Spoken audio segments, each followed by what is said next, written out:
मोहम्मद वाला आले सैयदना वाला आले सैयदना मोहम्मद सल्लल्लाहु अलैहि वसल्लम।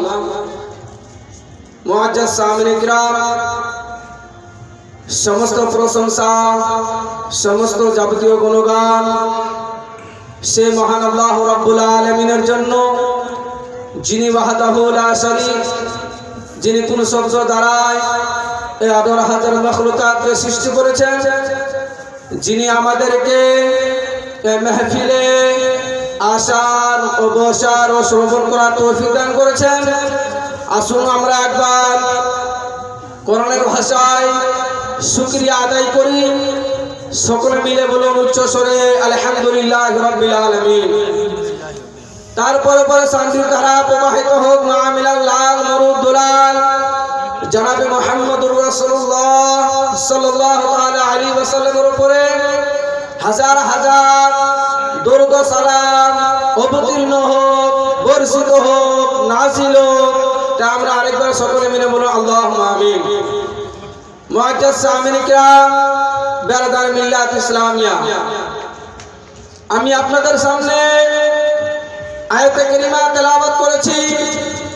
সে তরজমা শুরু করার আগে আসুন আমরা একবার নবীকে হাজির ও নাজির মনে করে নিজের মনটাকে আয়নার মতো পরিষ্কার করে সে নবীর উপরে একবার আমরা উচ্চ স্বরে ভক্তি ভরে প্রাণ খুলে সে নবীর উপরে একবার দুরূদ পড়ি। সকলে বলুন আল্লাহুম্মা সাল্লি সাইয়্যিদিনা মাওলানা মুহাম্মদ ওয়া আলা আলি সাইয়্যিদিনা ওয়া আলা আলি সাইয়্যিদিনা मुहम्मद सल्लल्लाहु अलैहि वसल्लम। शेर बोलचे के जहाँ जिक्रे हबीब होता है वहाँ खुद खुदा भी करीब होता है।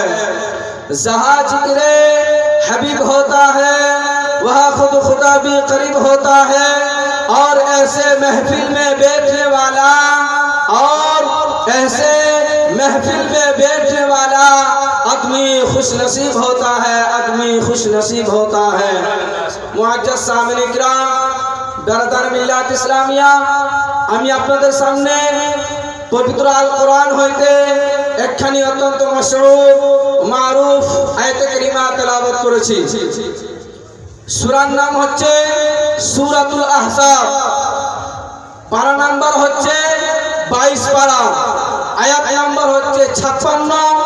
আল্লাহ পাক রব্বুল আলামিন কোরআনের মধ্যে ঘোষণা করে বলেন, ইন্নাল্লাহা ওয়া মালাইকাতাহু ইউসাল্লুনা আলান নবী, নিশ্চয় আল্লাহ এবং তার ফেরেশতা মণ্ডলীগণ নবী করিম সাল্লাল্লাহু তাআলা আলাইহি সাল্লাম पर দুরূদ পড়ছেন। তারপর আয়াতে বলছেন, ইয়া আইয়ুহাল্লাযীনা আমানু, হে ঈমানদারগণ, সাল্লু আলাইহি ওয়া সাল্লিমু তাসলিমা, তোমরা নবীর উপরে বেশি বেশি করে দরুদ ও সালাম জানাও, বলো সুবহানাল্লাহ। মুআজ্জাজ সামিন কিরাম, বেরাদার মিল্লাত ইসলামিয়া, কোরআনের কথা 22 পারা, সূরার নাম সূরাতুল আহজাব, আয়াত নাম্বার 56।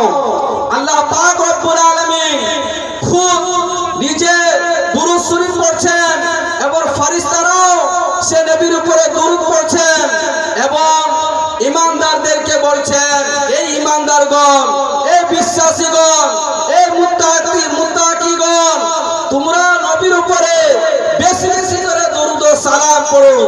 মুআজ্জাজ সামিন কিরাম, অনেকেই দেখবেন যে নাত পড়ার আগে অনেকেই দেখবেন দুরূদ শরীফ পড়ায়। তার মানে হচ্ছে দুরূদ শরীফের অনেক ফজিলত রয়েছে, অনেক বরকত রয়েছে। তার জন্য তো যে কোনো মুকাররির হোক, যে কোনো বক্তব্য হোক, আপনার কি করে নাত পড়ার আগে 6 দুরূদ শরীফ পড়ায়, তারপরে নাতে পাক পেশ করে। কারণ হচ্ছে দুরূদ শরীফের অনেক ফজিলত রয়েছে, অনেক বরকত রয়েছে। হাদিস শরীফের মধ্যে রয়েছে যে আমার নবী দয়াল নবী মার নবী ইরশাদ করে বলেছেন, যে ব্যক্তি একবার দুরূদ শরীফ পড়বে আল্লাহ পাক রব্বুল আলামিন তার নামে আমলের মধ্যে 10টি নেকি লিখে দিবে। বলুন সুবহানাল্লাহ। তার 10টি গুনাহ খাতাকে আল্লাহ পাক রব্বুল আলামিন maaf করে দিবে এবং তার 10 দরজাকে আল্লাহ পাক রব্বুল আলামিন উঁচা করে দিবে, বুলন্দ করে দিবে। মুআজ্জাজ সামিঈন কিরাম, দুরূদ শরীফের অনেক ফজিলত রয়েছে। যদি কোনো ব্যক্তি বলে যে আমি দুরূদ শরীফ বাড়িতে এনি টাইম পড়ব, আপনি পড়তে পারেন। কারণ আমার নবী দয়াল নবী মায়ের নবী ইরশাদ করে বলেছেন, যে বাড়ির মধ্যে দুরূদে পাক পড়া হয়, যে বাড়ির মধ্যে আপনার কি হয় দুরূদ শরীফের ফজিলত করা হয়, দুরূদ শরীফ পড়া হয়, সে বাড়ির মধ্যে আল্লাহ পাক রব্বুল আলামিন কি করবে, তার বাড়িতে বালা মুসিবত দূর করে দিবে দুরূদ শরীফ পড়ার কারণে। বলুন সুবহানাল্লাহ। মুআজ্জাজ সামিঈন কিরাম, বেরাদার মিল্লাত ইসলামিয়া, তাই আসুন আমি আপনাদের সামনে একটা ছোট্ট করে দুরূদ শরীফের ফজিলত বয়ান করে আমি নিজের বক্তব্যকে ইতি করব। ঘটনা বলি আপনাদেরকে, শুনুন যে দুরূদ শরীফের কতটুকু ফজিলত রয়েছে, কতটুকু মর্যাদা রয়েছে। মুআজ্জাজ সামিঈন কিরাম, বেরাদার মিল্লাত ইসলামিয়া, হযরত হাসান বসরি রাদিয়াল্লাহু তাআলা আনহুর দরবারে এক মহিলা আসলো। আসার পর বলছে, এ হযরত হাসান বসরি রাদিয়াল্লাহু তাআলা আনহু, আমি আপনার কাছে একটা জিনিস জানতে চাই। তখন হযরত হাসান বসরি রাদিয়াল্লাহু তাআলা আনহু বলল, বলো মহিলা, কি জানতে চাও? তখন সেই মহিলা বলল, এ হযরত হাসান বসরি, শুনো, আমার মেয়ে কি হয়েছে, ছোট বাচ্চা, আমার মেয়ে মারা গেছে। আমি আমার মেয়েকে স্বপ্ন জগতের মধ্যে আমি দেখতে চাই, আমার মেয়ে সে কবরের মধ্যে কি অবস্থা রয়েছে, কি করলে আমি আমার নিজের মেয়েকে স্বপ্নের জগতে আমি দেখতে পাবো। তখন হযরত হাসান বসরি রাদিয়াল্লাহু তাআলা আনহু বললেন সেই মহিলাকে, যে মহিলা তুমি বাড়িতে চলে যাও, যাওয়ার পরে এশার নামাজ পড়বে, নামাজের শেষে যখন তুমি ঘুমাতে যাবে, ওযু করে নিয়ে পাক পবিত্র হয়ে আপনি কি করবে, দুরূদ শরীফ পড়তে পড়তে যতক্ষণ পর্যন্ত তোমার ঘুম আসবে না, ততক্ষণ পর্যন্ত কি করবে, তুমি দুরূদ শরীফ পড়বে। দুরূদ শরীফ পড়তে পড়তে তুমি ঘুমিয়ে যাবে। ইনশাআল্লাহ আজিজ, আল্লাহর দয়াতে, আল্লাহর মেহেরবানিতে হয়তো আপনি আপনার মেয়েকে সে কবরের মধ্যে কি অবস্থা রয়েছে আপনি দেখতে পাবেন। তখন কি করলো সেই মহিলা, সে অনুযায়ী উনার কথা শুনে বাড়িতে আসলেন। আসার পরে কি করলেন, নামাজ পড়লেন, আপনার ওযু করলেন, ওযু করে নামাজ পড়লেন। নামাজে পড়ার পর কি করলেন, যখন বিছানায় ঘুমাতে যাচ্ছে, বিছানায় যখন ঘুমাতে গেল, তখন সেই মহিলা কি করছে, দুরূদ শরীফ পড়ছে। অতক্ষণ পর্যন্ত দুরূদ শরীফ পড়ছে যতক্ষণ পর্যন্ত সেই মহিলার চোখে ঘুম না আসে। সেই মহিলা কি করলো, দুরূদ শরীফ পড়তে পড়তে তখন কি করেছে, ঘুমিয়ে পড়েছে। ঘুমিয়ার মাধ্যমে তখন কি দেখছেন, স্বপ্নের মধ্যে চোখে দেখছেন উনার মেয়েকে, যখন দেখছেন কবরের মধ্যে, উনার মেয়ে কি দেখছেন, যে উনার মেয়ে কি রয়েছে, সে কবরের মধ্যে শাস্তি দেওয়া হচ্ছে, সে কবরের মধ্যে তাকে আযাব দেওয়া হচ্ছে। মুআজ্জাজ সামিঈন কিরাম, যখন দেখলেন তার মা, সেই মহিলা কি করলেন, মনের মধ্যে দুঃখ এসে গেলেন, কান্না ভেঙে পড়লেন, যে আমি আমার মেয়েকে দেখছি যে আমার মেয়ে কবরের মধ্যে শাস্তি অবস্থায় রয়েছে, আযাব হচ্ছে। কি করলেন, তখন সেই মহিলা আবার কি হলো, সকাল বেলায় কি করলেন, সে হুজুরের কাছে যায়, বললেন হযরত হাসান বসরি রাদিয়াল্লাহু তাআলা আনহুর কাছে যায়, বলছেন, এ হুজুর, এ হযরত হাসান বসরি রাদিয়াল্লাহু তাআলা আনহু, আপনি যেরকম বলেছিলেন কালকে, আমি সেই রকম অনুযায়ী এশার নামাজ পড়েছিলাম, দুরূদ ও সালাম পড়েছিলাম, পড়তে পড়তে ঘুমিয়ে গেছিলাম। এ হুজুর, আমি কিন্তু দেখেছি যে আমার মেয়ে কবরের মধ্যে কি হচ্ছে, আযাব হচ্ছে, আমার মেয়ে কবরের মধ্যে শাস্তির মধ্যে জ্বলছে। তখন কি করলেন, হযরত হাসান বসরি রাদিয়াল্লাহু তাআলা আনহু কি করলেন, সেই মহিলাকে বললেন, এ মহিলা শুনো, আল্লাহ গফুরুর রহিম, তুমি তোমার মেয়ের নামে কিছু দান সদকা করো, কিছু খায়ের আবাদ করো, তোমার মেয়ের নামে কিছু দান সদকা করো। আল্লাহ গফুরুর রহিম, সে তোমার দানের কবর আযাবকে আল্লাহ পাক রব্বুল আলামিন maaf করে দিবে। তখন কি করলেন সেই মহিলা সেই দরবার থেকে বাড়িতে ফিরে চলে আসলেন। আসার পরে দ্বিতীয় রাত্রিতে কি দেখছেন হযরতে হাসান বসরি রাদিয়াল্লাহু তাআলা আনহু নিজের স্বপ্ন জগতের মধ্যে দেখছেন। কি দেখছেন নিজে হযরতে হাসান বসরি রাদিয়াল্লাহু তাআলা আনহু সেই মহিলার বাচ্চাটিকে সেই মহিলার মেয়েটিকে স্বপ্ন জগতে দেখছেন।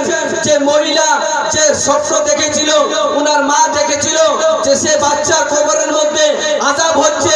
তখন হযরতে হাসান সে রাতে কি দেখছেন স্বপ্নের জগতের মধ্যে দেখছেন ওনার মেয়ে জান্নাতের মধ্যে ঘোরাফেরা করছে। বলুন সুবহানাল্লাহ। যখন ঘোরাফেরা করছে হযরতে হাসান বসরি রাদিয়াল্লাহু তাআলা আনহু তাজ্জুব হয়ে গেলেন, অবাক হয়ে গেলেন। তখন সে হযরতে হাসান বসরি রাদিয়াল্লাহু তাআলা আনহু সেই বাচ্চাটিকে জিজ্ঞাসা করছে, এই বাচ্চা আজ তোমার মা তোমাকে দেখেছিল জাহান্নামের মধ্যে ছিলে, তোমার মা দেখেছিল তোমার কবরের মধ্যে শাস্তি হচ্ছিল, আজকে আমি তোমাকে জান্নাতের মধ্যে দেখছি, এর কারণটা কি, এর আমলটা কি? তখন সেই মহিলা সেই বাচ্চাটি বলল, এ হুজুর এ হযরতে হাসান বসরি রাদিয়াল্লাহু তাআলা আনহু আমার মা যেটা বলেছে সেটা সত্যি। কাল আমি কবরের মধ্যে কি ছিলাম জাহান্নামের মধ্যে ছিলাম, আমার কবরের মধ্যে আযাব হচ্ছিল।